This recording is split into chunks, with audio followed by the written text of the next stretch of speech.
The year before Jerry Jones bought the Dallas Cowboys, the team lost $9 million.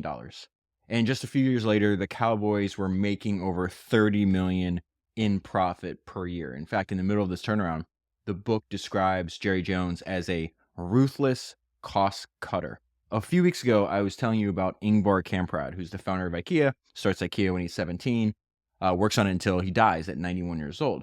And Ingvar wrote a document, which they call the IKEA Company Bible. It's actually called, the name of the document is the Testament of a Furniture Dealer. I loved it so much. I actually had it printed and bound and put it on my desk. But in that document, Ingvar repeated something that was very fascinating. He said for 6 decades that cost awareness was IKEA's anthem. And he said that his dedication to that idea was total. The way that Ingvar spoke about that sounds a lot like the way Sam Walton talked about his cost control and his manic frenzy for cost control in his autobiography. This is what Sam Walton wrote. Said, I'm asked today, when Walmart has been so successful, when we're a $50 billion plus company, why should we say so cheap? That's simple. Because we believe in the value of a dollar. We exist to provide value to our customers, which means that in addition to quality and service, we have to save them money. Every time Walmart spends $1 foolishly, it comes right out of the pockets of our customers. Every time we save them a dollar, that puts us one more step ahead of the competition, which is where we always plan to be. He continues, control your expenses better than your competition. This is where you can always find a competitive advantage. For 25 years running, long before Walmart was known as the nation's largest retailer, we ranked number 1 in our industry for the lowest ratio of expenses to sales. Anyone who is committed to being great at building their business is obsessed with watching their cost. Ingvar says in his book that we push cost awareness at all levels with almost manic frenzy. The reason that Ramp is the presenting sponsor of this podcast is because Ramp gives you everything you need to make cost control an obsession, just like it was for Jerry Jones, Ingvar Kamprad, Sam Walton, and hundreds of other of history's greatest founders that you and I study in this podcast. Ramp gives you easy-to-use corporate cards for your entire team, expenses that submit themselves, bills that get processed in seconds, procurement that runs without delays, and business accounts that earn more. Ramp gives you everything you need to control your spend and optimize all of your financial operations on a single platform. Take the time and set up a demo to see the product, and you will see why many of the world's top founders are running their companies on Ramp. Go to ramp.com to learn how they can help your business today. That is ramp.com.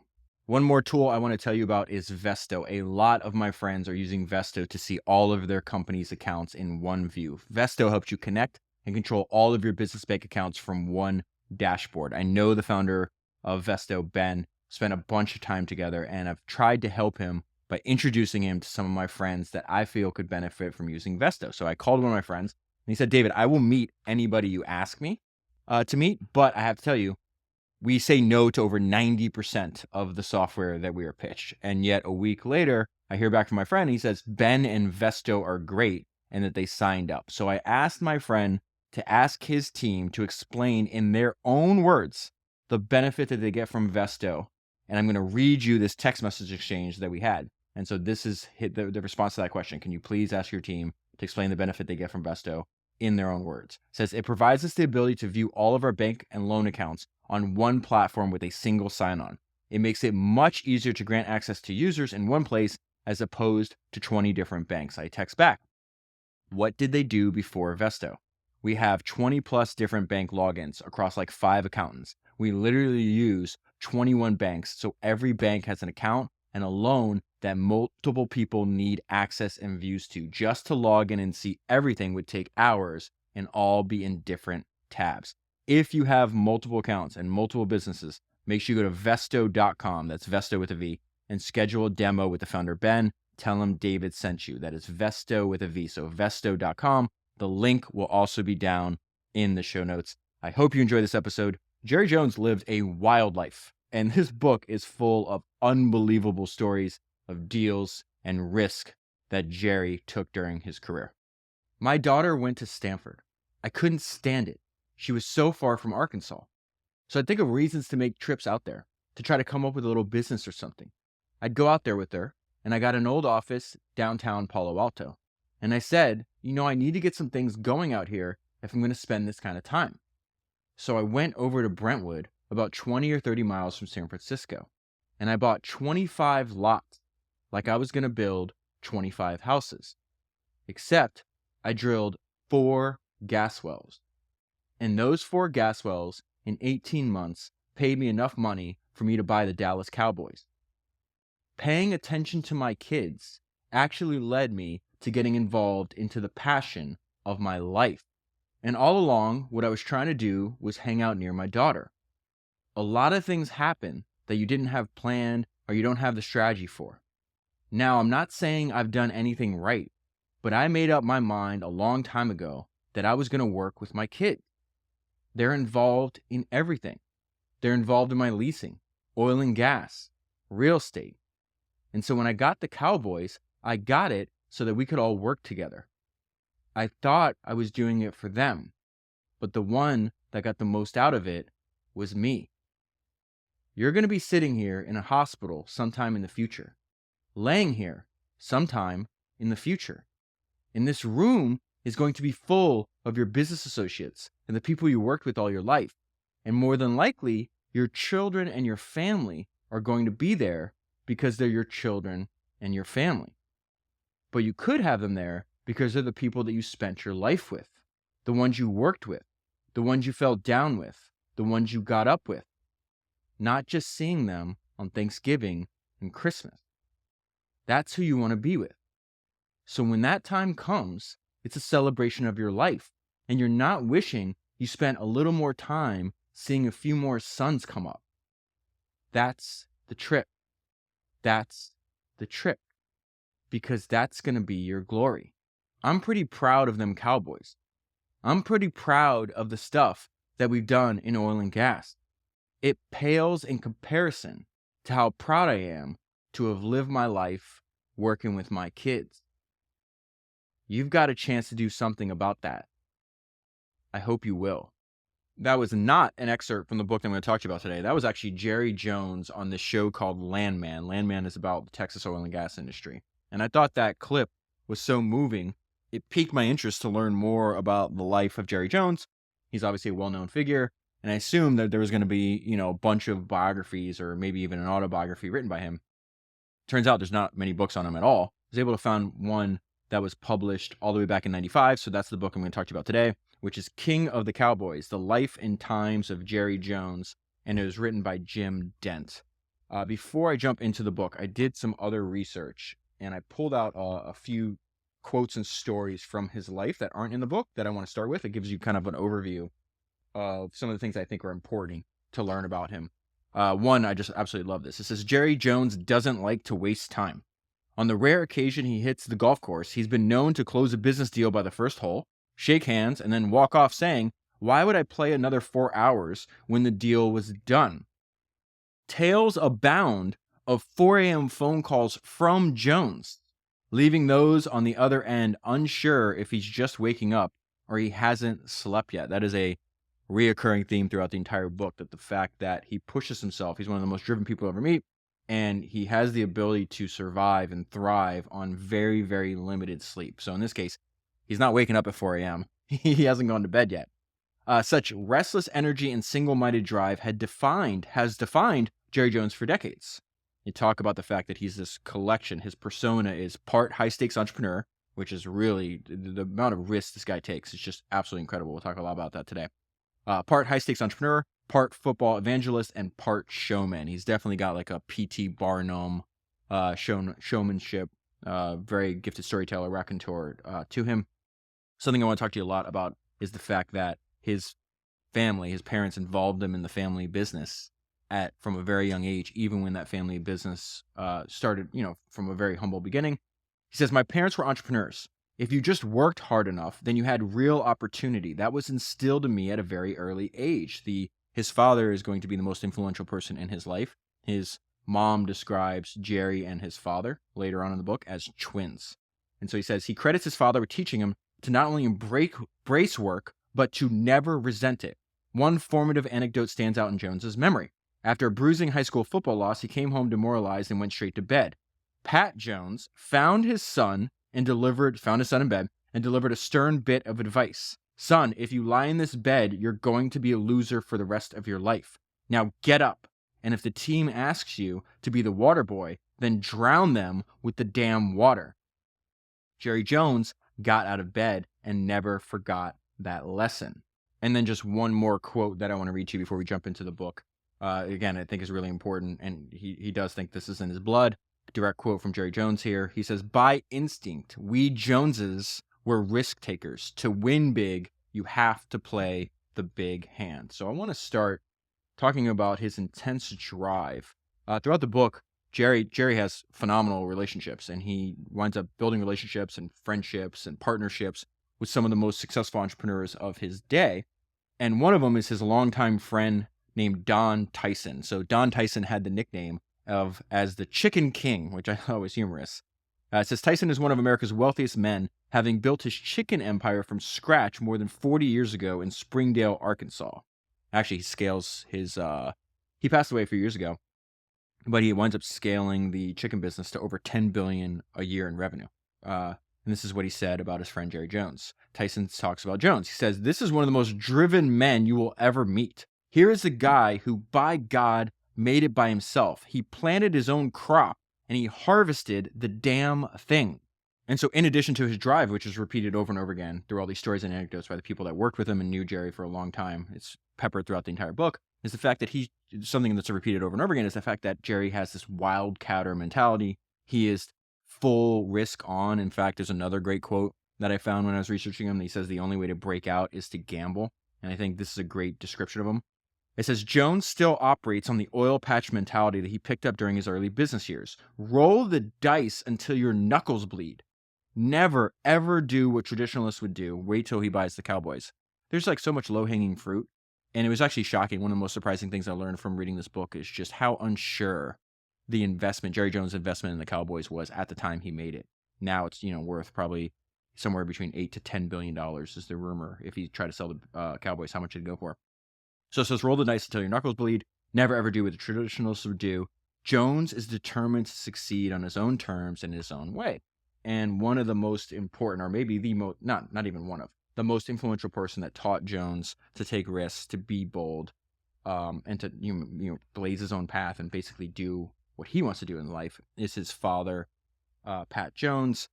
Obviously, this is a great example of this maxim that you and I talk about over and over again. It's almost every single book, that the story of the father is embedded in the son. And I'm going to go to the childhood of Pat Jones and Jerry Jones, but I want to talk about towards the end of when it was interesting. There's a story in the book where Jerry is worried. His father's in poor health. They were worried that he was about to die. And there's this story where this is what Jerry's like devastated. So it says, as Pat Jones clung to life, Jerry Jones leaned over to his father and whispered in his ear, "Fight, try hard, don't give up. We all love you so much." Tears in his eyes, he hugged the man that he calls the most influential man in his life. And so as a way for you and I to try to understand the son, we obviously want to study the story of his father. So he is raised in this tiny town in Arkansas. He actually enjoyed the distinction of having one tavern for every 6 citizens. So there's a saloon on nearly every street corner. It's a rather poor, lower class neighborhood, primary railroad and machine shop, people that work in railroads and machine shop. The description of Jerry's dad is going to sound a lot like Jerry when he's a young man. It says, Pat Jones had the energy of a locomotive. He was a born promoter.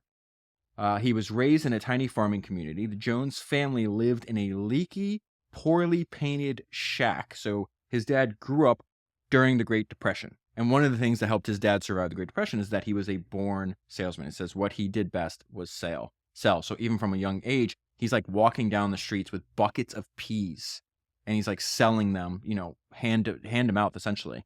Jerry's dad gets married, has kids. He raises his family. So they live in this like tiny second floor apartment above what starts out as a fruit stand that his dad starts. So Pat Jones starts a fruit stand that eventually is going to evolve into a full-fledged supermarket. But it says the family of 4 lived in a small apartment for over 7 years above the fruit stand, which turns into the grocery store, nurturing the store downstairs by working day and night. And so this idea that both Jerry and his dad have this like showmanship, this P.T. Barnum-esque personality.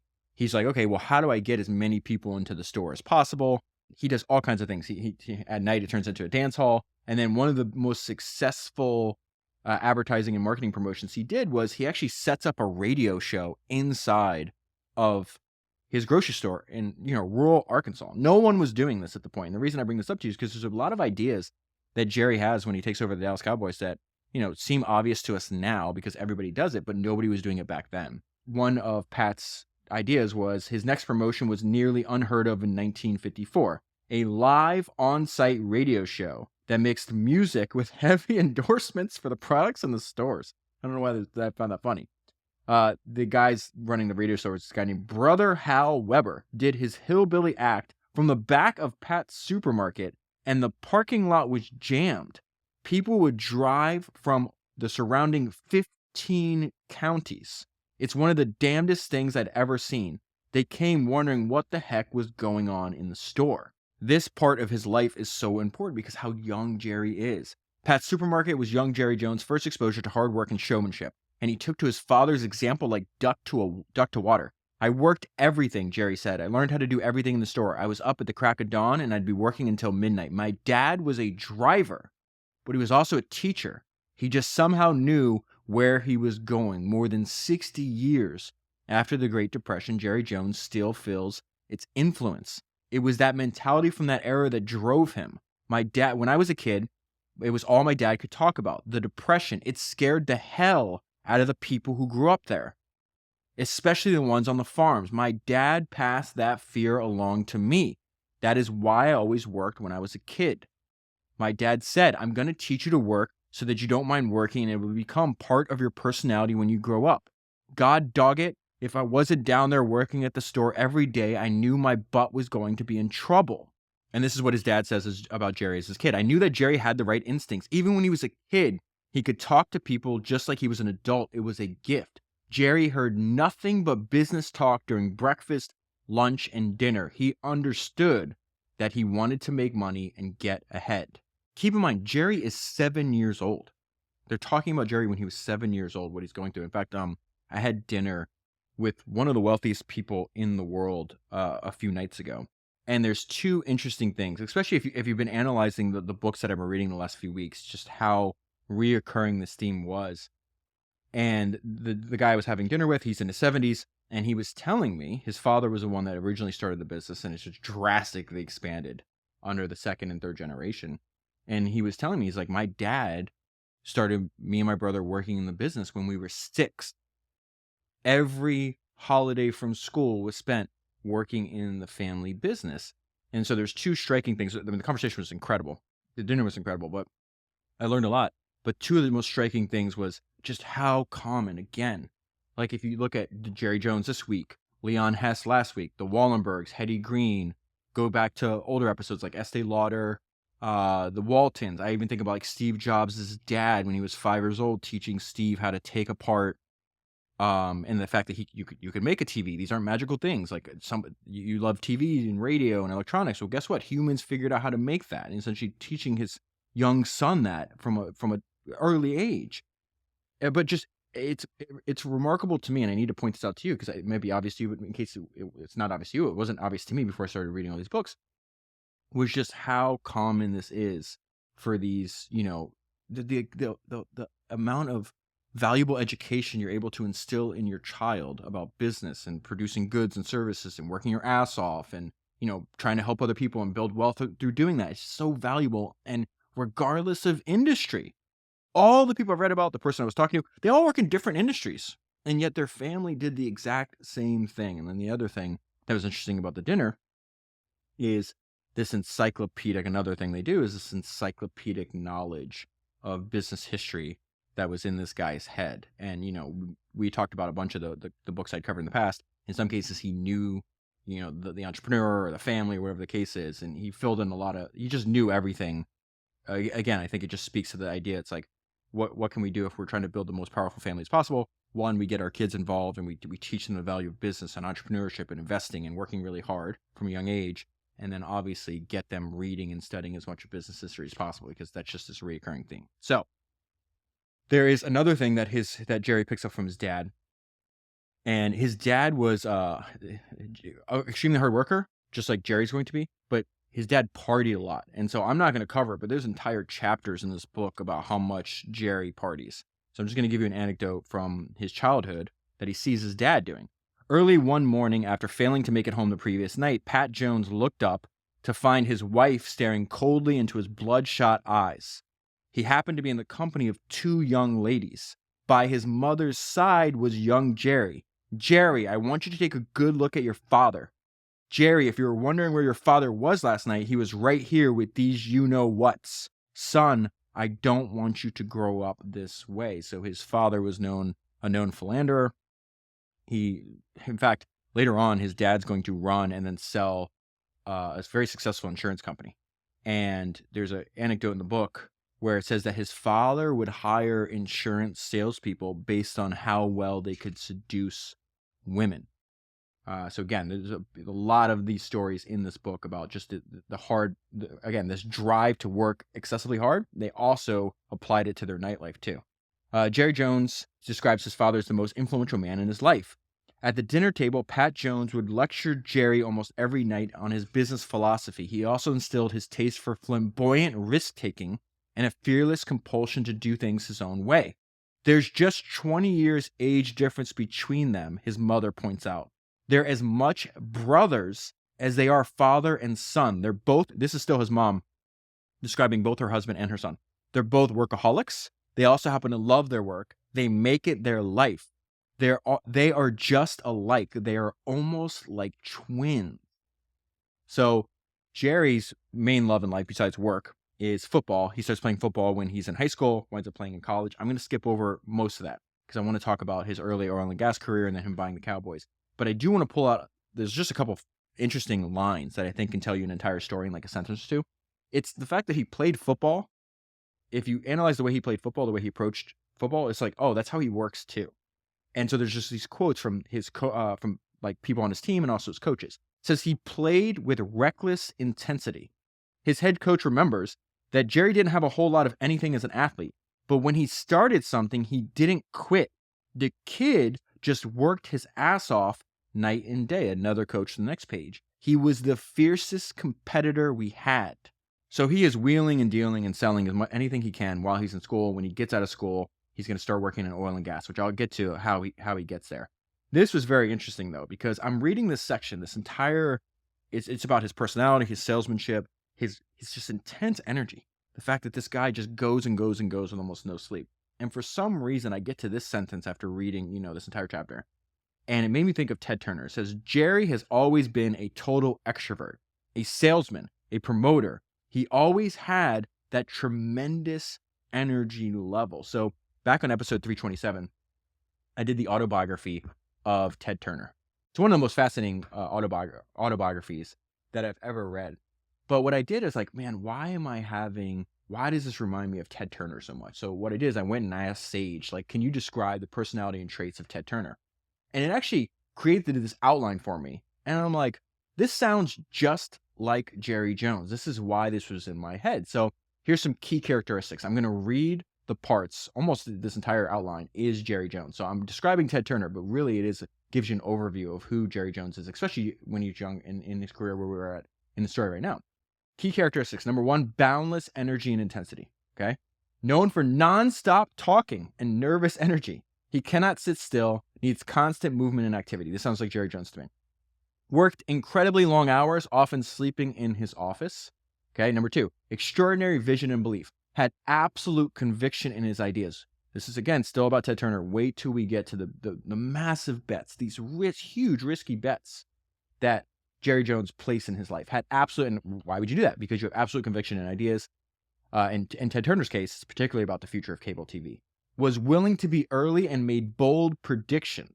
Had an obsessive work ethic. Lived by the mottos, early to bed, early to rise, work like hell, and advertise. He would consistently be the first to arrive and the last to leave. He pushed himself and his organizations relentlessly. Again, still about Ted Turner. It's the same person. We're describing the same exact personality type. Complex personal background, deeply impacted by childhood experiences and the relationship with his father. developed a fear of abandonment and the need for constant companionship, struggled with personal relationships despite business success. Also, at the same time, they were both charismatic leaders. They had incredibly enthusiastic and infectious personalities. They could be incredibly persuasive one-on-one. Jerry Jones is one of the best salespeople you could ever read about. They were both known for thinking unconventionally and making themselves unforgettable. Strategic risk taker, willing to bet big on their convictions, often competed against much larger companies and had more commitment and desire than their competitors. And then finally, this extreme level of self-confidence to act on their beliefs, extremely self-assured, not afraid to challenge industry giants, and believe strongly in their ability to succeed. It is remarkable how much of just like what I remember reading about Ted Turner, like really just jumped out at me as I was going through this biography of Jerry Jones. Now, when we move into his early life and his early career, you see this like relentless drive also produces this like frantic energy. He had this deep burning desire to get rich, and he wanted to get rich and go into football. And he talks about this like a decade and a half before he had the money to buy the Cowboys. But it was so overwhelming, all the different businesses that he tried and in many cases failed at before he winds up making a ton of money in oil and gas. So it says for more than 15 years, Jones had moved like a human meteor. Since leaving the University of Arkansas, he had helped his father turn his new business, which was a moderate-sized insurance company, into a booming success. He had also invested in real estate, pizza, and chicken. He winds up getting married and also having 3 children at the exact same time. He borrowed $50,000. This guy's going to be up to his eyeballs in debt. He borrowed $50,000 from John Ed Chambers, which was his father-in-law, who owned a small bank in Arkansas. What did he do with the money? Jones had the chance to invest in both McDonald's and Kentucky Fried Chicken franchises. Instead, he decides to buy the Missouri rights to a pizza chain called Shakey's. Problem is, this pizza chain goes out of business. Now, he's got a bunch of misses, but he also has a few solid early investments, one of those being in his friend Don Tyson's chicken company. But for most of the 1960s, young Jerry Jones is trying all these things and he's failing at a bunch. He says there was so many times when I was down on one knee. One of the hardest things I would learn would be keeping my head together during those tough times. You just have to buck up and go on to the next decision. If you don't move with enthusiasm to the next deal, you lose. So he is in his mid-20s. He is vastly overextended. He was borrowing as much money as he could. And he's also buying and trying to invest in real estate. And he's almost broke because they're almost calling in the loans. So it says by the late 1960s, Jones' financial problems had become so complex and so intense that his hands would shake and he would cry. The strain of all the debt he's under is overwhelming. His biggest financial burden was a $500,000 investment he had made on some land. He planned to eventually build a Walmart on the property. So sell to Sam Walton. It sounds like this, okay? Friends advised Jones to sell off the land. So he pays $500,000 for this plot of land. Jones stubbornly stuck to this investment. Thanks to an array of failed investments, banks started calling in his loans. One of the hardest things you'll ever have to do is sit across the desk from a banker who's calling in a $50,000 loan, then turn around and ask him for another $50,000, Jones says. One afternoon, so he owns a bunch of land, he also owns a bunch of rental properties. So it says one afternoon he went to visit an elderly lady who lived in one of his rental houses. She was more than 3 months behind on payments. When she told Jones that she didn't have the money to make a payment, he turned and walked away. As he drove off, he began to cry. The banker who had made the $500,000 real estate loan learned of Jones' generosity to the old lady and persuaded the bank to give Jones an extension on his payments. Now, here's the crazy part. There's like a benefit. I don't know how to describe this. So like being a little nutty or being a little crazy. I guess the way to think about this was put best by Charlie Munger, where he says, never underestimate the man who overestimates himself. I'm going to read the full quote from Charlie Munger because I think he picked up on something very unusual. So Charlie says, while an excess of self-regard is often counterproductive in its effect on cognition, it can cause some weird successes from overconfidence that happen to cause success. Never underestimate the man who overestimates himself. And so Jones is in his 20s, doesn't have a lot of track record of success. And yet he's just so damn stubborn. It's like, I'm not selling anything. I'm going to go down fighting. Okay. So they're like, sell this piece of land, you nut job, right? It's $500,000. What are you doing? And he's just saying no because he has this relentless drive and self-belief in himself. And he winds up being right. This is like the whole story.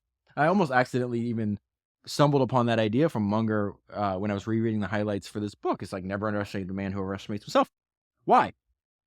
30 years later, Jones still owns that piece of property, which now has long been paid off. There's a Walmart that is on it, on that piece of property.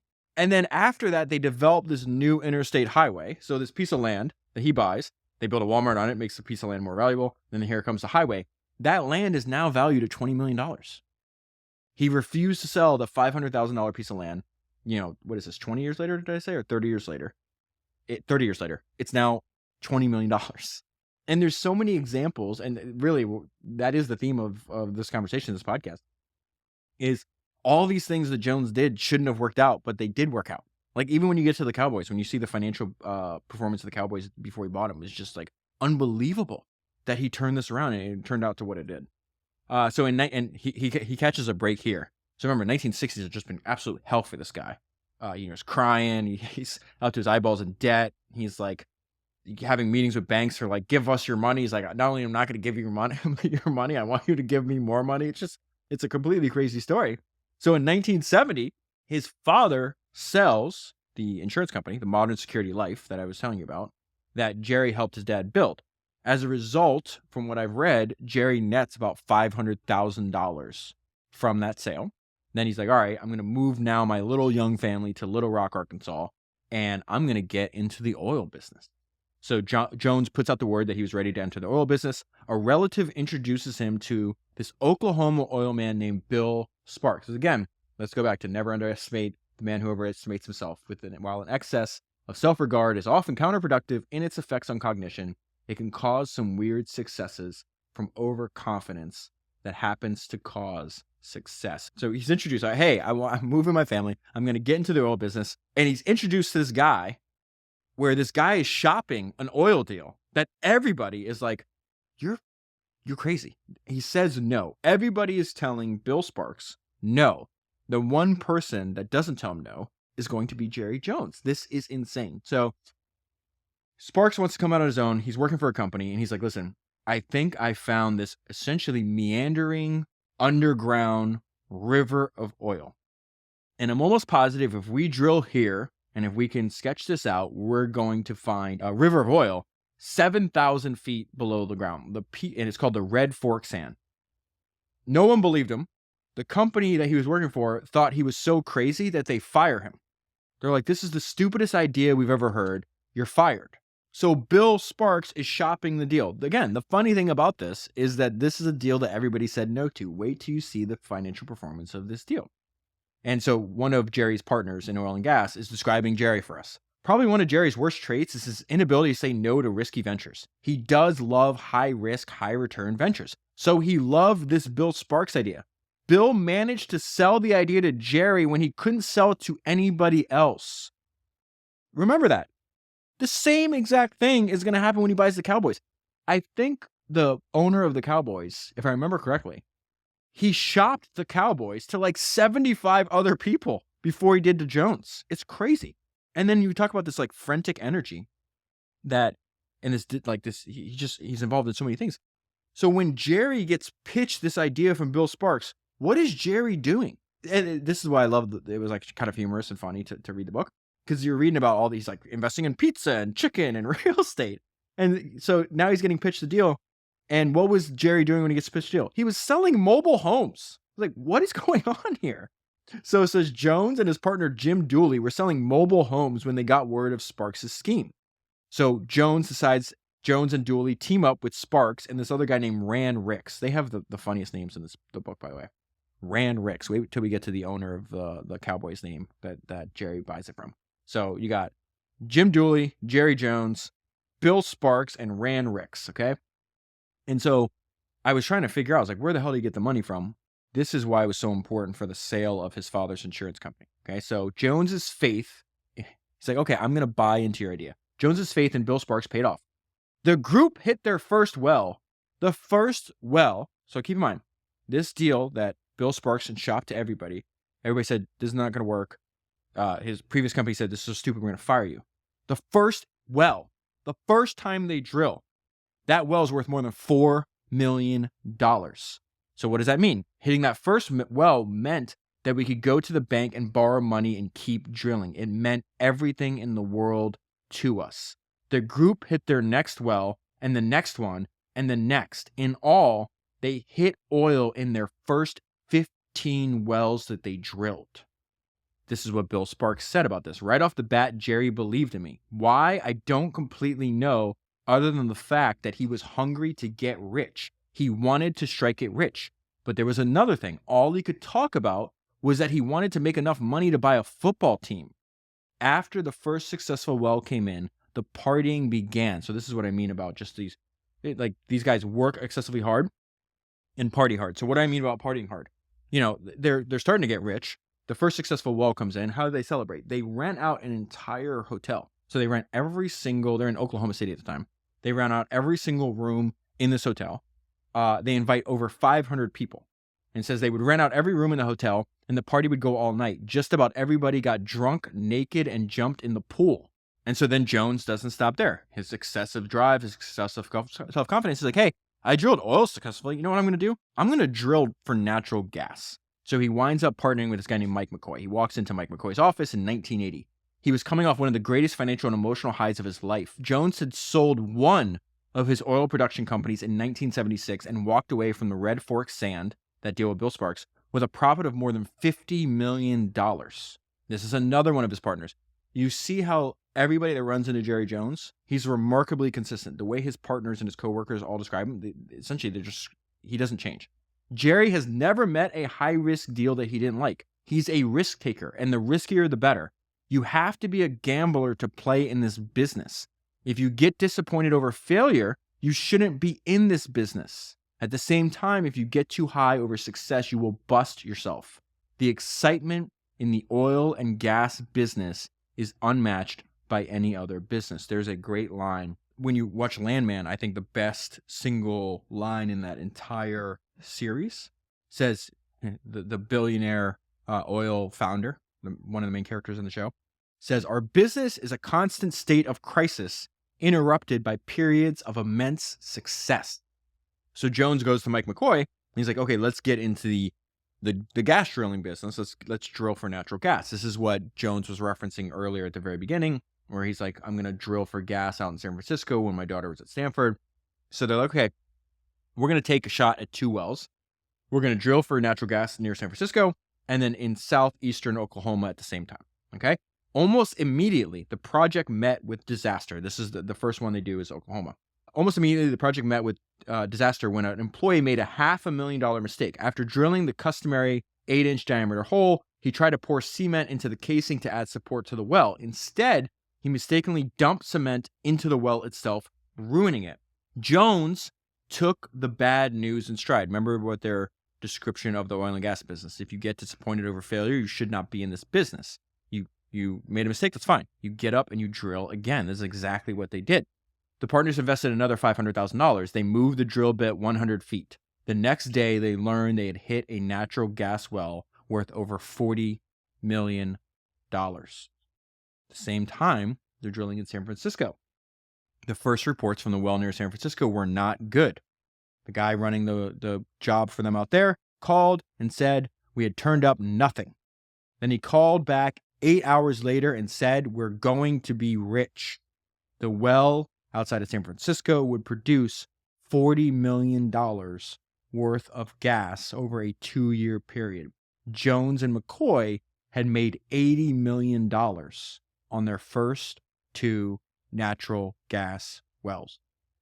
The crazy stories in this book continue. This is one of the biggest. I think this might be the biggest deal he does. This next story is the biggest deal he does before he buys the Dallas Cowboys.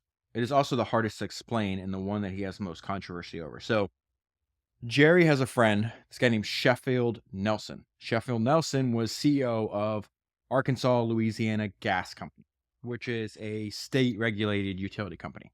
Before Nelson was CEO of this utility company, him and Jones had been friends for almost a decade. they owned a bunch of businesses together. So they owned a television station, a racehorse, a farm, and a condominium. And so in January 1981, Jones forms a new gas drilling company. He's going to call it Arkoma Production. Jones is then going to do a deal, again, with a state-regulated utility, which people call one of the greatest sweetheart deals of all time. The agreement that he signs with the company that his friend is CEO of, it allows Jones to sell gas to Arkansas, Louisiana Gas Company, which is also known as ARCLA, at a price that was far higher than what the utility was paying others in the field. So he managed to sign an agreement with them where they would pay him $4.50 per 1,000 cubic feet, more than 9 times what the previous producers had been receiving from the same company. And in a few years, this deal gets even wilder because in 1985, the natural gas industry was deregulated.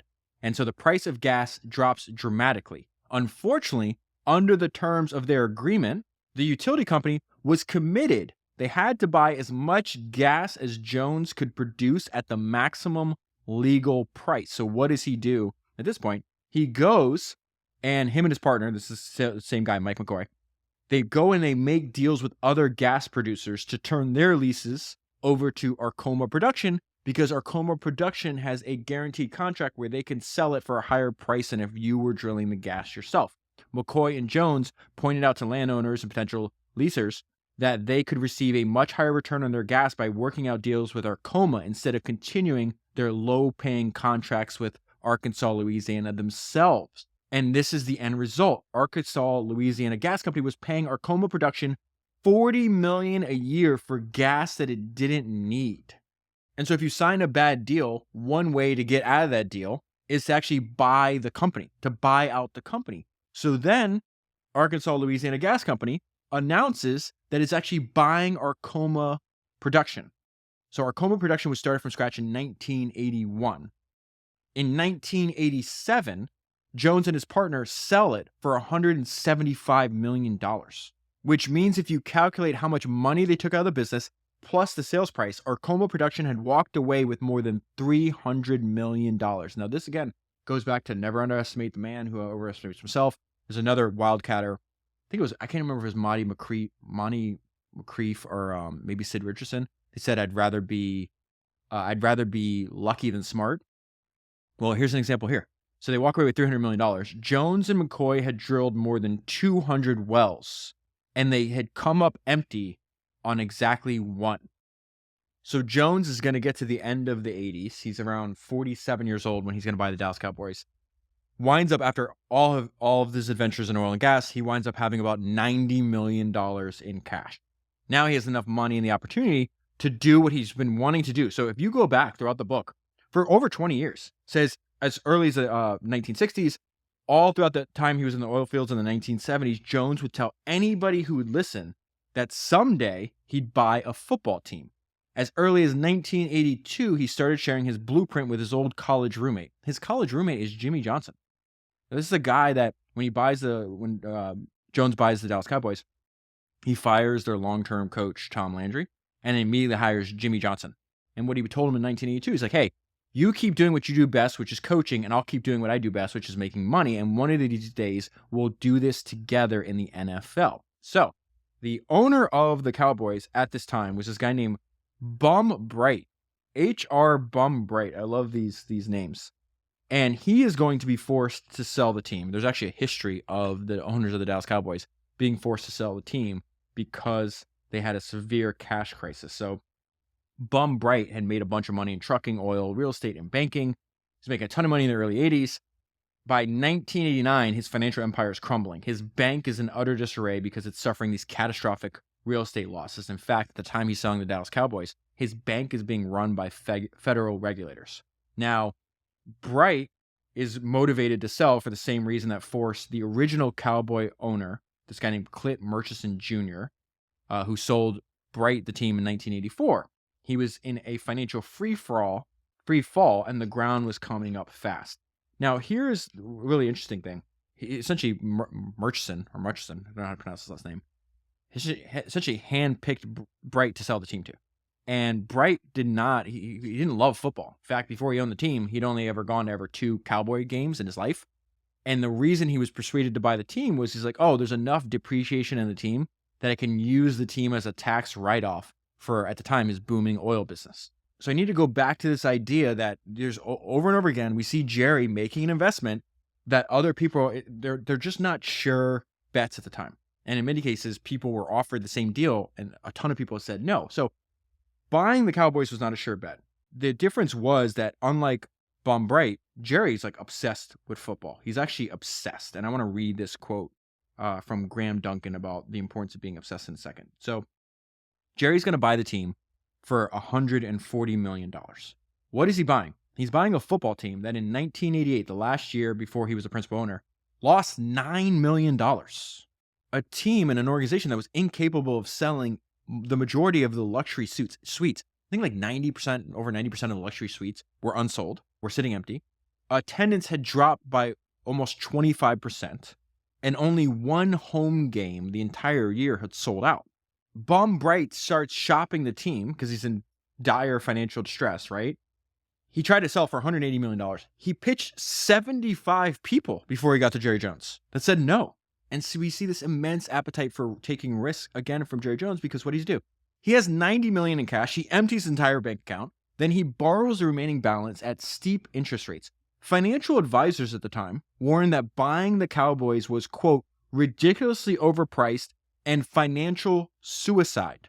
Jerry Jones' risk tolerance in 1989 kind of reminds me of what Elon did after he sold PayPal. When he cleared, I think, $180 million after taxes when they sold PayPal, and he put 100 into SpaceX, 70 into Tesla, and 10 into Solar City. And I think one of the advantages that Jerry has here and why he's going to do this phenomenal turnaround, one of the reasons is because he's completely obsessed. He's completely obsessed with football and doing deals and selling and just winning. So there's this great excerpt from the Tim Ferriss podcast where he interviews this guy named Graham Duncan that I always keep on my phone and I listen to and read over and over again. And this is a direct quote from Graham talking to Tim. He says, one question I like to ask people is, if you're hiring an analyst, what criteria are you looking for in the analyst? So he's talking about money managers. And people who've been managing money and managing people before begin to look for things in their analysts that make those analysts most valuable to them. And this guy said, what I'm looking for is a trace of fear in myself. Okay, I'm trying to hire somebody that it makes me almost scared. Why? What I'm looking for is a trace of fear in myself, that this guy is coming for me, that he will replace me.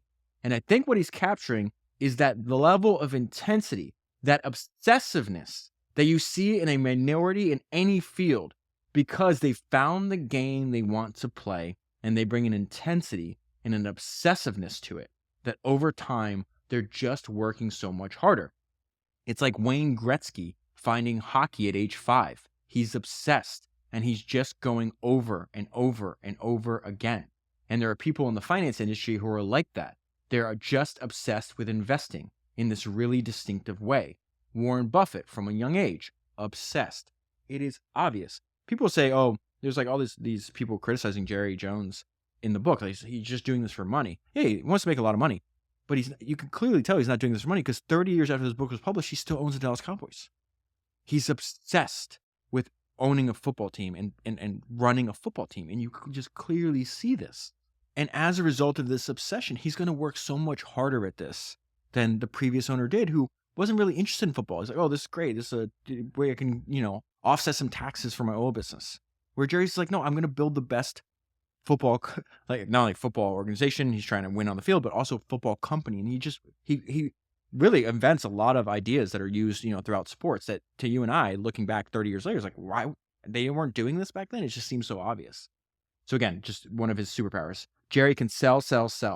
He was selling since he was a 9-year-old, greeting customers at his family's supermarket. In college, he sold shoes from the trunk of his car. He would make up to $700 selling student tickets before his college football games. So he buys a team and he immediately, just like we said that he has in common with Ted Turner, it's like, I'm going to blaze my own path. I'm going to run the business, not how it used to be run, how you think I should run it, how I want to run it. He immediately takes over the team and then turns the entire staff over.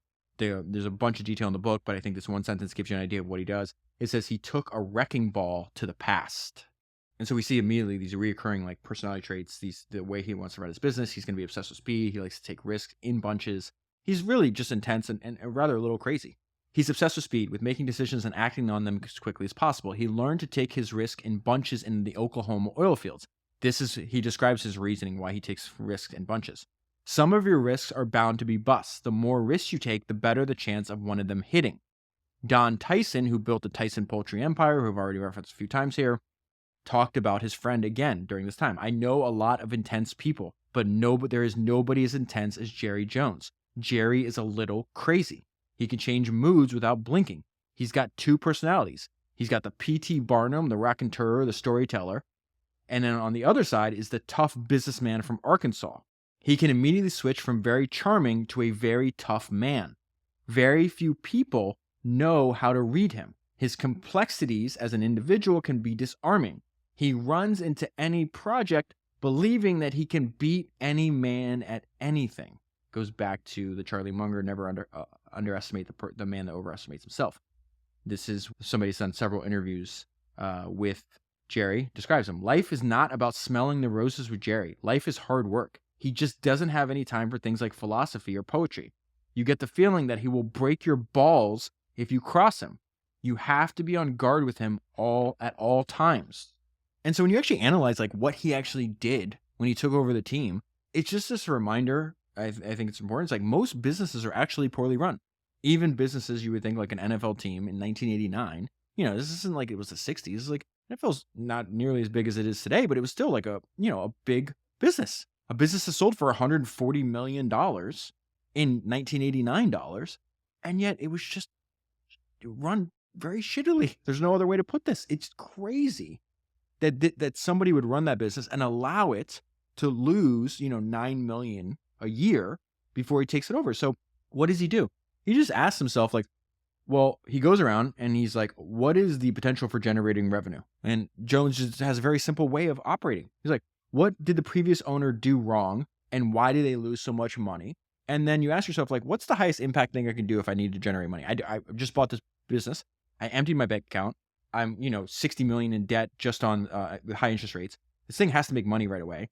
What are you going to do? And the idea was just like, well, you have all these luxury suites. The luxury suites sell between $400,000 and $1.5 million a piece. Okay. And he also read the rule book for the NFL league. And he realized that selling a suite also offers an additional bonus. According to the NFL rules, revenues from the boxes are not shared with other NFL owners the way ticket revenues are. So he's like, okay, what did the previous owner do? They had 188 luxury suites. You know how many the previous owner sold? 6. So he spends all his time. He's just like, I'll just make up the huge difference here if I just able to sell the suites. Okay. So now within a few years, so he buys a team in 1989. The book is written in 1995. 6 years later, the suites are all 95 to 98% occupied. Profits from those suites alone over the last few years since Jones has bought the team, $50 million just from that one product. Then he looks and he's like, hey, we have one of the best locations in the entire building. Is on the 50-yard line. It's the press box. Why the hell are we giving them? We give these seats away for free to writers for the local Dallas and Fort Worth newspapers. And so he's like, what's the difference? They could just move them over there to like the 5-yard line or something like that. They could still see the game. They could still write about it. And so then he moves. Again, this is just very common sense. Most businesses are poorly run. If you just sit there and think about it, and obviously it helps that he's obsessed, it's like, yeah, I'm not going to give you the best seat in the house for free. You know how much valuable the seats are? You're going to be moved over to the 5-yard line, and I'm going to sell the press box that's on the 50-yard line, literally the best seat in the house. Then he identifies more opportunity hiding in plain sight. There was no ads inside Texas Stadium at the time. So he's like, okay. He did something that had never been done before. This is what I mean about really low-hanging fruit, like opportunity hiding in plain sight. He's like, we're going to put ads inside the stadium. So when you're watching the game, you also see the ads. And he asked himself, like, who's likely to buy the ads? Well, probably beer companies, car companies, local car dealers, local banks, local supermarket chain sells a ton of ads.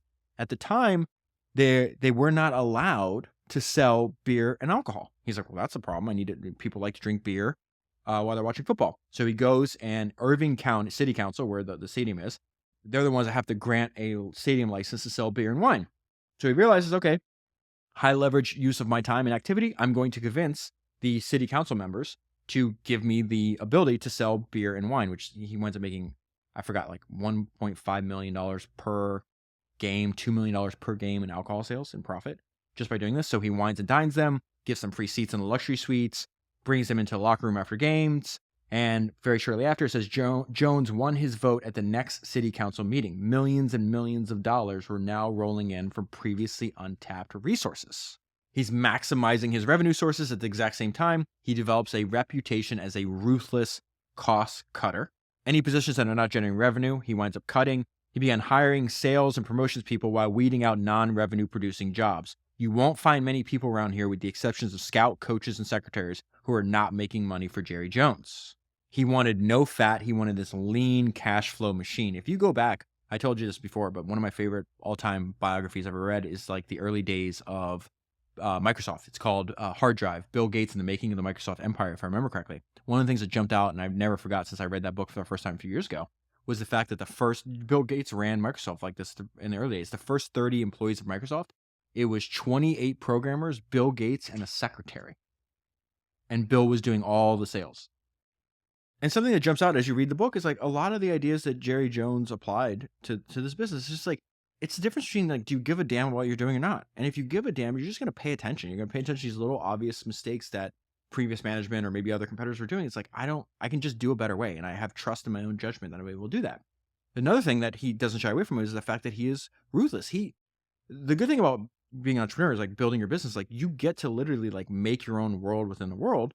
And if you know yourself, which I think Jerry Jones definitely knows himself, he just understands like he wants to be number one. He wants to be in charge. And so there's a lot of people, if you're going to have long-term partnership with Jerry, they say, whether it's in oil and gas, whether it's in football, you have to be comfortable being a number two. And if you're not, and you kind of cross that line, Jerry can be ruthless. Him and Jimmy Johnson were college roommates. They were friends for a long time. He fires because Jimmy Johnson had a hard time sharing the spotlight with Jerry Jones. You know, Jerry's the owner. He's the one that calls the shots. He winds up firing his friend and his coach after Jimmy Johnson won the second Super Bowl, and he winds up hiring another one of his friends. It's a guy named Barry Switzer, who lasts a little bit longer, but he was more comfortable playing like a number two role. Now, in all these, there's a bunch of things in the book where they're describing the people in Jerry Jones' life, and they give like a little small biographies of them. I've skipped over most of them because I want to focus on Jerry Jones. This just shocked me so much I had to share with you, and it's just a reminder that one of the benefits of reading biographies, like the ability to step outside yourself and realize like we all have shit to deal with, we all have problems to deal with. But it helps to also be thankful to never have to deal with there's always somebody has it worse than you do. So I'm reading about Barry Switzer, and his parents and what he had to live through were nuts. So his dad was a bootlegger, sold, drugs and alcohol. He was a gambler. He loved to chase women. He would like go around with a gun, like a .38 revolver, and just like shoot it in the air and like shoot it in the house. And listen to how Barry Switzer's parents died. So Barry Switzer's parents, Frank Switzer, suffered a violent death. He was shot by a jealous girlfriend who, feeling immediately remorseful for shooting him, helped him into the backseat of her car and drove off in a rush towards the hospital. She was speeding down a gravel road. She lost control, drove the car into a bridge, and the car exploded, and both died in the fire. A few years later, his mom, who was also a drug addict, she was addicted to alcohol and prescription medication. She had a very strained relationship with her son. She goes and they're having a fight. She goes and tries to kiss her son on the cheek, but he turns away. She then leaves, goes to the closet, finds a pistol, walks out to the back porch, and shoots herself in the head. And so Jerry Jones' long-term partners, the people who work with him for a long time, talk about like if you want to work with them, it's very easy to interface with them. Says, what does it take to get along with Jones? This is one of his partners. First of all, you must have a desire to succeed. And you must also have a willingness not to be number one. And then the book ends describing the impact that Jerry Jones had on that organization. The Cowboys' financial ledger portrays one of the greatest turnaround stories in all of sports. The team lost $9 million in 1988, the year before Jones bought the team. The Cowboys have averaged more than $30 million in profits per year over the last 3 years. And then I read they're doing over $1 billion in revenue a year now. And that is where I'll leave it. For the full story, I recommend reading the book. This book is full of wild stories. If you buy the book using the link that's in the show notes in your podcast player or available at founderspodcast.com, you'll be supporting the podcast at the same time. That is 379 books down, 1,000 to go, and I'll talk to you again soon.